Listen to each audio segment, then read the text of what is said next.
और ये हसन जावेद साहब की ज्वाइनिंग के लिए हमारे पार्टी के खजांची सैयद मजरूर हसन साहब, अशरफी साहब जो पार्टी के जिम्मेदार हैं, महबूब साहब, संतोष भाई और हज़रत गुलाम शाहिद साहब, रब्बानी साहब और सीमांचल में तालीमी मरकज़ तालीम का एक दिया जलाने के लिए तफीम साहब और मेरे प्रेस के साथी रज़ी साहब, गुफरान साहब, वासिद साहब, शकील भाई, तमाम लोग का हम मजलिस इत्तेहादुल मुस्लिमीन की तरफ से हम लोग आपका इस्तकबाल करते हैं। और रियासती सदर का हम लोग शुक्रगुजार हैं कि वो आए और अपना कीमती वक्त उन्होंने दिया। और हसन जावेद साहब एक चर्चित चेहरा है सीमांचल के, बहादुरगंज में उसके रहने वाले हैं और ख़बर सीमांचल एक ऐसा मीडियम है जो लोगों के बीच संवाद पहुंचाता है, फेसबुक और यूट्यूब चैनल्स के माध्यम से आप लोग जानते हैं। संघर्षशील हैं, नौजवान हैं, युवा हैं, ऊर्जावान हैं। तो रियासती सदर साहब की इजाज़त से हसन जावेद साहब की ज्वाइनिंग आज मजलिस इत्तेहादुल मुस्लिमीन की रुकनियत ये ले रहे हैं। तो हसन जावेद साहब का मजलिस इत्तेहादुल मुस्लिमीन में इस्तकबाल है और मैं चाहूँगा कि अपने रियासती सदर जनाब अख्तर ईमान साहब से गुजारिश है कि सर हसन जावेद साहब को रुकनियत दिया जाए।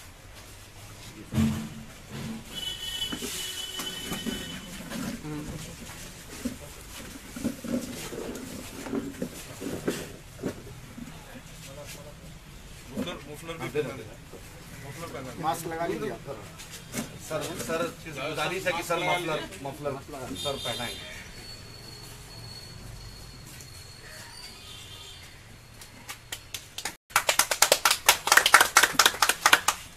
बहुत बहुत मुबारक हो सर। सभी लोगों का शुक्रगुजार है कि आपने अपना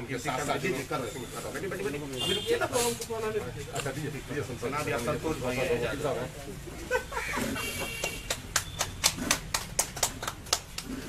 दोस्तों, जैसा कि आप जान रहे हैं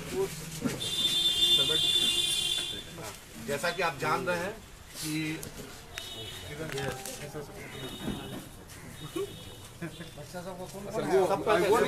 बहुत मुश्किल से हम सवेरे भिजवा आए हैं तब दुकान बंद हुआ। देखिए दोस्तों, कोई भी पार्टी डिसिप्लिन से चलती है और डिसिप्लिन पार्टी का बुनियाद है। कोरोना है, प्रेस वाला कैसा हम लोग पे, इसलिए हम लोग एहतियात बरत रहे हैं, नहीं तो हसन जावेद साहब की ज्वाइनिंग और भव्य करते और अच्छा करते हैं। लेकिन थोड़ा सा सोशल डिस्टेंसिंग और भीड़ का जो एहतियात हम लोग पालन करने वाले हैं। मजलिस इत्तेहादुल मुस्लिमीन का ये मकसद भी रहता है कि हम सेहत रहेगा तभी पार्टी रहेगी, तभी आप लोग रहिएगा, तब सब लोग रहेंगे। उनके साथ दो मजबूत कारकुन भी ढूंढना चाह रहे हैं जो भी सामाजिक कार्यकर्ता हैं। कौसर आलम साहब हैं और जिशान फरीदी साहब हैं। तो मैं कौसर आलम साहब को गुजारिश कर रहा हूँ कि आके रुकनियत लें। मैं अपने पार्टी के खजांची और पार्टी के मजबूत मजलिस इत्तेहादुल मुस्लिमीन के फाउंडिंग मेंबर में से सैयद मजरूर हसन साहब से गुजारिश कर रहे हैं कि सर उनको रुकनियत दें। सैयद मजरूर हसन साहब,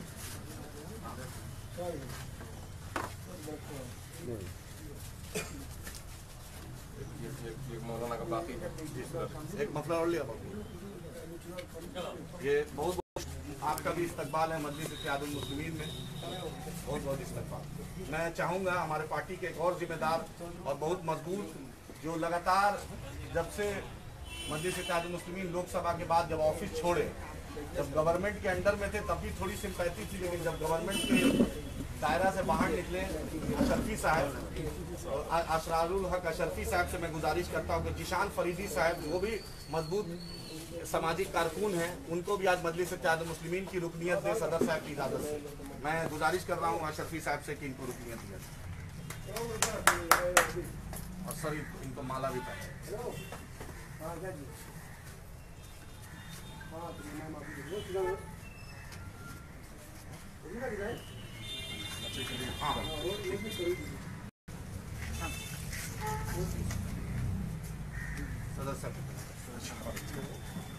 सदर साहब की भी दुआ ले लीजिए।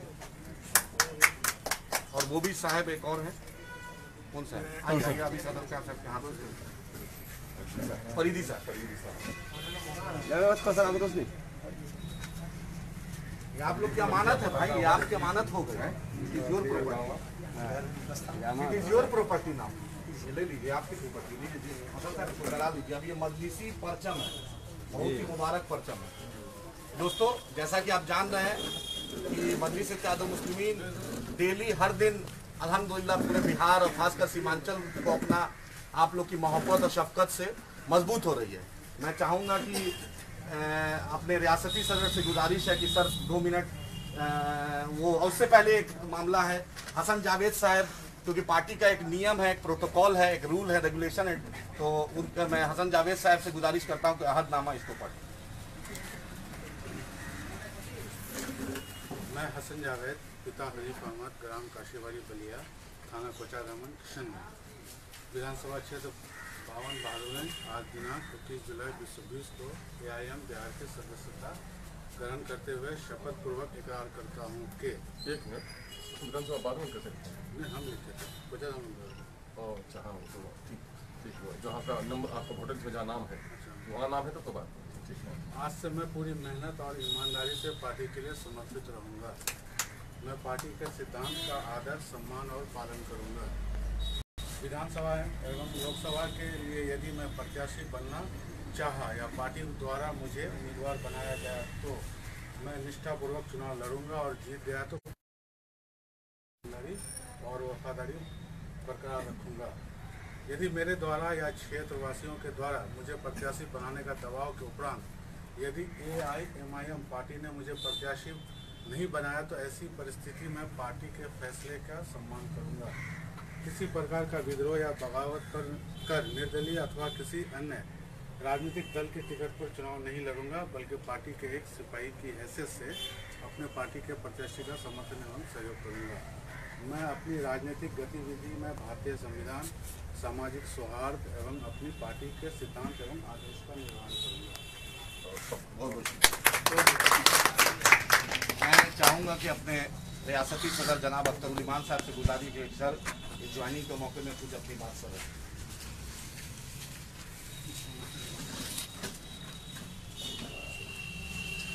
अजीज़ और पार्टी के हमारे जिम्मेदार साथी, मेरे लिए और MIM बिहार के लिए एक बड़ी खुशखबरी तो नहीं कहूँगा मैं, बल्कि मकाम मुसरत है कि हमारे दरमियान में एक बड़े जिम्मेदार सहाफ़ी और सीमांचल में सहाफ़त को एक नया रुख देने वाला, अब बिलखसूस सोशल मीडिया के नौजवानों की तरबियत करने वाला एक ऐसा सहाफ़ी जिसे हम हसन जावेद के नाम से जानते हैं, जो इलेक्ट्रॉनिक मीडिया में बहुत पहले से दिल्ली में और फिर आपके मध्य प्रदेश वगैरह में अपनी खिदमत अंजाम देते रहे हैं और वो पार्टी में आज हमारे शामिल हुए।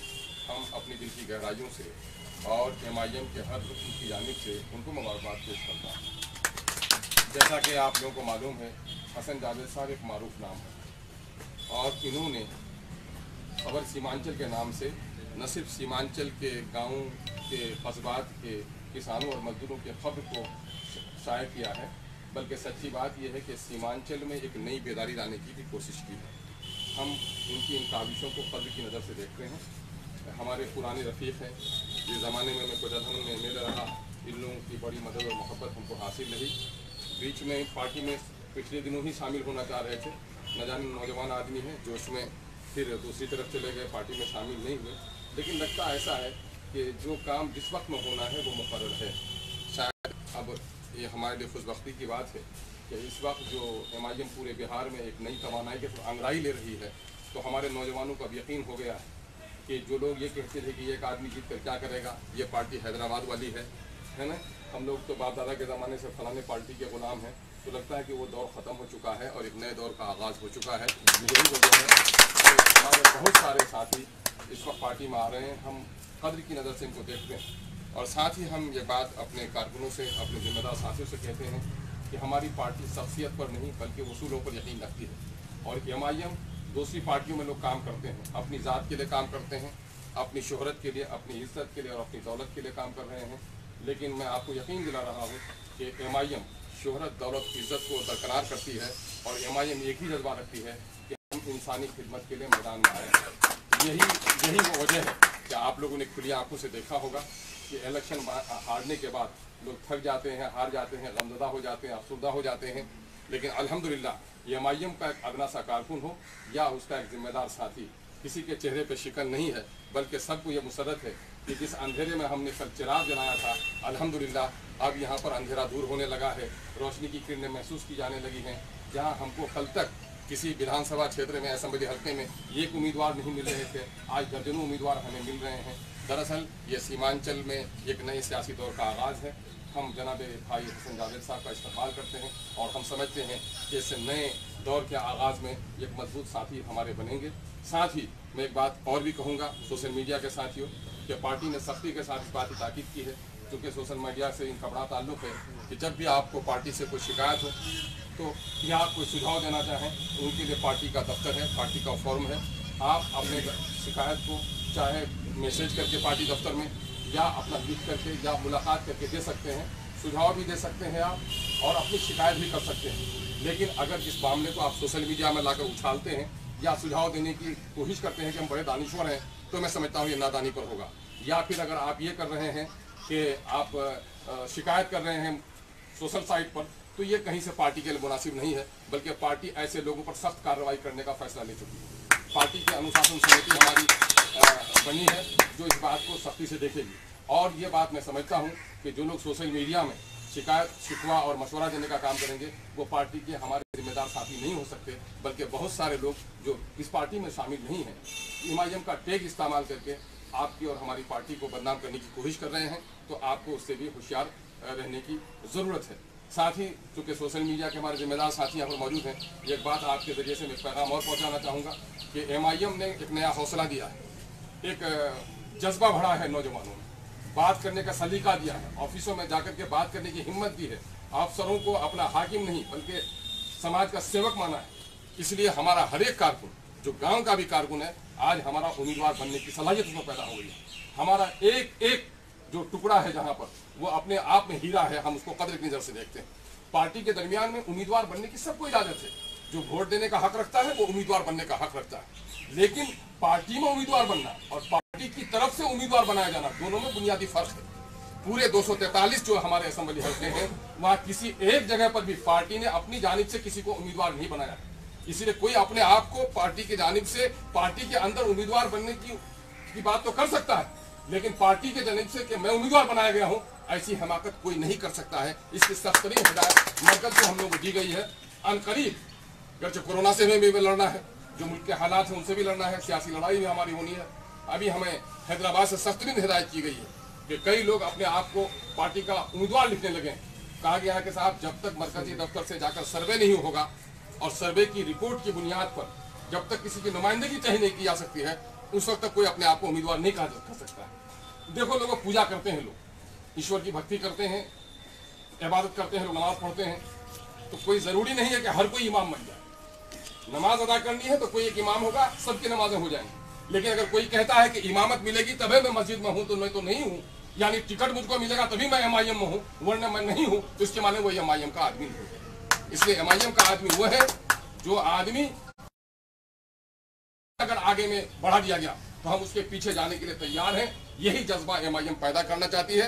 एमआईएम एक मजबूत किले को खड़ी कर रही है और एमआईएम ये चाहती है कि हमारी दीवार देर से खड़ी हो लेकिन ठोकी बजाई और पकी हुई ईंट हो। हमको जल्दबाजी नहीं है कि गोलियां ईंट से हम मल खड़ा कर लें और ज़ल्ज़ले का मुकाबला नहीं कर सकें। इसलिए इस बात का हमारे दोस्तों से गुजारिश है कि आपके माध्यम से हम अपने तमाम तर पूरे बिहार के 243 जगहों पर जहाँ जहाँ हमारे कारकुन हैं उसको एक पैगाम देना चाहते हैं कि अपने पार्टी के उसूल और ज़वाबित का हम ख्याल रखें। यकीनन है कि आने वाला दिन आपका है और चोर को चिराग देख कर डर लगता है, चोर को रोशनी से डर लगता है। बिहार में वो जालिम सियासत के लोग, जो लोग सीमांचल की हकमारी करते हैं, जो लोग अक़लियतों और दलितों का हक मारते रहे, आज जो एमआईएम का चिराग जला है सब में बेचैनी है और इस बात की अलामत है कि आपको इंसाफ मिलेगा, ज़रूर मिलेगा। एमआईएम जिंदाबाद, एमआईएम पाइंदाबाद, भाई हसन जावेद जिंदाबाद। मैं तमाम लोग का शुक्रगुजार हूँ क्योंकि सदर साहब खुद मौजूद हैं, इसलिए मैं चाहूँगा क्योंकि संतोष भाई सर एक हमारी पार्टी को बड़ी दिल से सींच रहे हैं, तो शुक्रिया का कलमात अगर आपकी इजाज़त हो संतोष भाई से चाहेंगे। और ये एक बात सोशल मीडिया या कोई भी माध्यम से एमआईएम का बिहार के रियासती सदर जनाब अख्तरुल ईमान साहब को जो आपके सामने बात रखे, और ये बहुत हम लोग की सर खुशनसीबी है कि सर आपने आकर ज्वाइनिंग कराया। फिर से हम आपका शुक्रगुजार पूरी पार्टी की तरफ से, हर कार्यकर्ता की तरफ से कि आप आएँ, अपना कीमती वक्त दिए। शुक्रिया। मैं चाहूँगा संतोष भाई अपनी बात रखें। शुक्रिया कलमात, धन्यवाद। मैं एआईएमआईएम का एक सिपाही होने की हैसियत से अपने भाई, अपने दोस्त हसन जावेद साहब अपने एमआईएम परिवार में शामिल होने के लिए उन्हें हार्दिक बधाई देता हूँ, उन्हें शुभकामनाएं देता हूँ। अपने तमाम वरिष्ठ पदाधिकारियों के संग संग अपने प्रदेश अध्यक्ष का धन्यवाद ज्ञापन करना चाहता हूँ कि उन्होंने हमारे दोस्त को इस परिवार में शामिल होने की इजाज़त दी। बहुत बहुत शुक्रिया।